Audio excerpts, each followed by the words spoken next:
DCM ವಿಚಾರ ಚರ್ಚೆ ಬರ್ತಾ ಇದ್ದಂಗೆನೆ ಡಿ ಕೆ ಶಿವಕುಮಾರ್ ಅವರು ಕೂಡ ಅದಕ್ಕೆ ರಿಯಾಕ್ಟ್ ಮಾಡಿದ್ದಾರೆ. ಹೋಮ್ ಮಿನಿಸ್ಟರ್ ಪರಮೇಶ್ವರ್ ಅವರು ಕೂಡ ಅದಕ್ಕೆ ರಿಯಾಕ್ಟ್ ಮಾಡಿದ್ದಾರೆ. ಕಾಂಗ್ರೆಸ್ನಲ್ಲಿ ಹೆಚ್ಚುವರಿ ಡಿಸಿಎಂ ಕೂಗು ಜೋರಾಗಿ ಕೇಳಿ ಬರ್ತಾ ಇದೆ.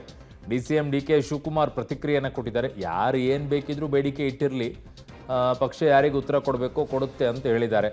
ಎಲ್ಲವನ್ನೂ ಹೈಕಮಾಂಡ್ ನಿರ್ಧರಿಸುತ್ತೆ ಅಂತ ಎಂದಿನಂತೆ ಗೃಹ ಮಂತ್ರಿಗಳು ಅದಕ್ಕೆ ಸ್ಪಷ್ಟನೆಯನ್ನು ಕೊಟ್ಟಿದ್ದಾರೆ. ಯಾರ್ಯಾರೇನು ಮಾತನಾಡಿದ್ದಾರೆ ನೋಡೋಣ. ನ್ಯೂಸ್ ಆಗ್ತಿರಲ್ಲ, ಏನಾರು ಹೇಳಿದ್ರೆ ಅದು ಪಾಪ ಖುಷಿ ಪಡೋನು ನಾನು ಬೇಡ ಅಂತ ಹೇಳಕ್ಕಾಗ್ತದ? ಯಾರು ಏನು ಬೇಕಾದ್ರೂ ಬೇಡಿಕೆ ಮಾಡಲಿ, ಪಾರ್ಟಿ ಯಾರಿಗೇನು ಉತ್ತರ ಕೊಡಬೇಕೋ ಕೊಡ್ತದೆ. ನೀವು ಮಲ್ಲಿಕಾರ್ಜುನ್ ಖರ್ಗೆ ಸಾಹೇಬ್ರನ್ನ ನಮ್ಮ ಇನ್ಚಾರ್ಜ್ ಜನರಲ್ ಸೆಕ್ರೆಟರಿ ಇದ್ರೆ ಭೇಟಿ ಮಾಡಿ, ಇಲ್ಲ ಚೀಫ್ ಮಿನಿಸ್ಟರ್ ಕೇಳಿ. 3 DCM ಆಗಲೇಬೇಕು. ಅದಕ್ಕೆ ನಾನೇನು ಮಾಡಬೇಕು? ಆ ಸಬ್ಜೆಕ್ಟ್ ಬಿಟ್ಟು ಬೇರೆ ಏನಾರ ಕೇಳ್ರಿ. ಅದು ಹೈಕಮಾಂಡ್ಗೆ ಬಿಟ್ಟಿದ್ದು.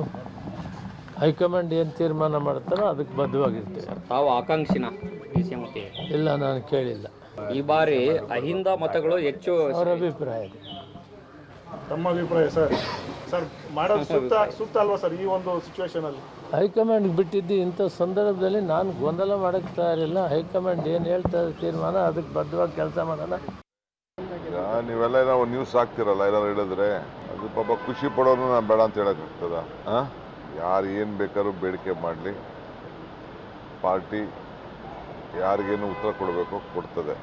ನೀವು ಮಲ್ಲಿಕಾರ್ಜುನ್ ಖರ್ಗೆ ಸಾಹೇಬ್ರನ್ನ ನಮ್ಮ ಇನ್ಚಾರ್ಜ್ ಜನರಲ್ ಸೆಕ್ರೆಟರಿ ಇದ್ರೆ ಭೇಟಿ ಮಾಡಿ, ಇಲ್ಲ ಚೀಫ್ ಮಿನಿಸ್ಟರ್ ಕೇಳಿ. 3 DCM ಆಗಲೇಬೇಕು. ಅದಕ್ಕೆ ನಾನೇನು ಮಾಡಬೇಕು?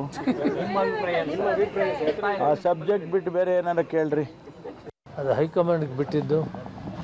ಹೈಕಮಾಂಡ್ ಏನು ತೀರ್ಮಾನ ಮಾಡ್ತಾರೋ ಅದಕ್ಕೆ ಬದ್ಧವಾಗಿರ್ತೇವೆ. ತಾವು ಆಕಾಂಕ್ಷಿನ DCM ಮತ್ತೆ ಇಲ್ಲ, ನಾನು ಕೇಳಿಲ್ಲ. ಈ ಬಾರಿ ಅಹಿಂದ ಮತಗಳು ಹೆಚ್ಚು. ಅವರ ಅಭಿಪ್ರಾಯ ಇದೆ. ತಮ್ಮ ಅಭಿಪ್ರಾಯ ಸರ್ ಮಾಡೋದು ಸೂಕ್ತ ಅಲ್ವಾ ಸರ್ ಈ ಒಂದು ಸಿಚುವೇಶನ್ ಅಲ್ಲಿ? ಹೈಕಮಾಂಡ್ಗೆ ಬಿಟ್ಟಿದ್ದು. ಇಂಥ ಸಂದರ್ಭದಲ್ಲಿ ನಾನು ಗೊಂದಲ ಮಾಡೋಕ್ಕೆ ತಯಾರಿಲ್ಲ. ಹೈಕಮಾಂಡ್ ಏನು ಹೇಳ್ತಾರೆ ತೀರ್ಮಾನ, ಅದಕ್ಕೆ ಬದ್ಧವಾಗಿ ಕೆಲಸ ಮಾಡೋಣ. ಸೊ ಡಿಸಿಎಂ ಜಟಾಪಟಿ ಮಾತ್ರ ಜೋರಾಗ್ತಾ ಇದೆ. ಅಲ್ಲಿ ಬಾಲಕೃಷ್ಣ ಅವರು ಯಾರಿಗೆ ಟಾಂಗ್ ಕೊಟ್ಟರು, ಡಿ ಕೆ ಶಿವಕುಮಾರ್ ಅವ್ರಿಗೆ ಕೊಟ್ಟಿದ್ದಾರೆ, ಸಿದ್ದರಾಮಯ್ಯ ಅವ್ರಿಗೆ ಕೊಟ್ಟಿದ್ದಾರೆ ಗೊತ್ತಾಗ್ತಿಲ್ಲ. ಈ ಕಡೆಗೆ ಬೇಡಿಕೆ ಇಡ್ತಾ ಇರೋದಕ್ಕೆ ಪಾಪ ಆ ಕಡೆಗೆ ಡಿ ಕೆ ಶಿವಕುಮಾರ್ ಅವ್ರಿಗೆ ಬೇಸರ. ಈ ಕಡೆಗೆ ಪರಮೇಶ್ವರ್ ಅವ್ರು ನೋಡಿದ್ರೆ ನಾನೇನು ಮಾಡ್ರಪ್ಪ ಅಂತ ಅವ್ರು ಕೇಳ್ತಾರೆ. ಮುನಿಯಪ್ಪನವ್ರನ್ನ ಆಕಾಂಕ್ಷಿ ಅಂತಂದರೆ ನಾನಲ್ಲ ಅಂತ ಅವ್ರು ಹೇಳ್ತಾರೆ. ಅವ್ರಿಗೆ ಕೊಟ್ಟರೆ ಬಿಡ್ತಾರೆ, ಅವರು ಆಗ್ತಾರೆ. ನಾನಲ್ಲ ಅಂತ ಹೇಳಿದ್ರೆ ನನಗೂ ಕೊಡಬಹುದೇನೋ ಅಂತೇಳಿ, ನನಗೆ ಬೇಕು ಅಂತಂದರೆ ಕೊಡಲ್ಲ ಅಂತೇನೋ. ಆ ರಾಜಕೀಯ ಲೆಕ್ಕಾಚಾರಗಳು ಇದ್ದೇ ಇರ್ತವೆ.